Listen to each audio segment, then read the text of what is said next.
Hello. I was on the internet yesterday and I got sidetracked by an article. It was about hair actually. You know, one of those things, what to do if you're having a bad hair day, do you need to restyle your hair? One of those articles. Anyway, I read it and it led on to something quite interesting. It was about declaring war on your wardrobe. So I read that one as well, I must admit. Now I'm paraphrasing here, but I couldn't find the article again. But it was basically saying don't hold on to things that don't reflect who you are today. Now, this might include outfits from like before you had your children 20 years ago that you're never going to get back into unless you lose 2 stone overnight and whatever. Things that you probably are never going to wear. And even if you could get back into them, they'd probably be out of fashion by now anyway. I'll admit I've got at least one dress like that. Now, I don't know about you, but I can also identify with another point that was made about having a full-up wardrobe, things spilling out everywhere, and yet there only being a certain few clothes that you actually wear regularly. And if that's the case, what are the rest there for, taking up space? I mean, a backup plan in case of what? If you've got things in your wardrobe that you're probably never ever going to wear, why are they still there? I mean, it's okay to move on is the point really that's being made. You don't need to hold on to the past for your security. In fact, if you do, it can actually drag you down and stop you from seeing things that you've got now.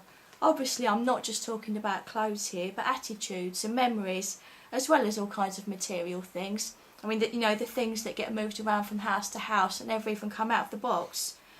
Now, God created us with memories, so of course it's not wrong to remember things. In fact, can you imagine what chaos our lives would be if we couldn't ever remember anything? But I'm talking about putting the past on a pedestal and even trying to be that person again. You may have been thinner, had more hair or less grey hair and less wrinkles or numerous other things. But in doing that and trying to go back, you're missing out on the good things about now. People do get older, they do change, because life has its phases and none of them are without their problems, but none of them are without their good bits either. Now if you're a Christian, then God's plan for you isn't to get back in the jeans you used to wear 20 years ago, it's to fit into the role that He's given you. And it's more likely to be wrong attitudes or habitual sins and things like that that you need to lose rather than weight. What I'm saying is don't make an idol out of the past. Enjoy the present and God's blessing on your life now.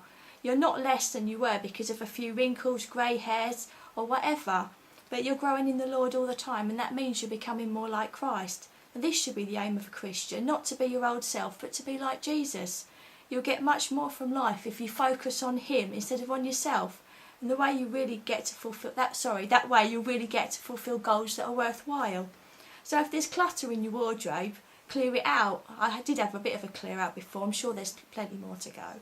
But I mean, if there's clutter in your life that's stopping you seeing the good things about the present and your future with the Lord, don't be afraid to throw that out as well. I'm going to finish with Hebrews 12 verse 1 and 2. Therefore, since we are surrounded by such a great cloud of witnesses, let us throw off everything that hinders and the sin that so easily entangles, and let us run the race with perseverance.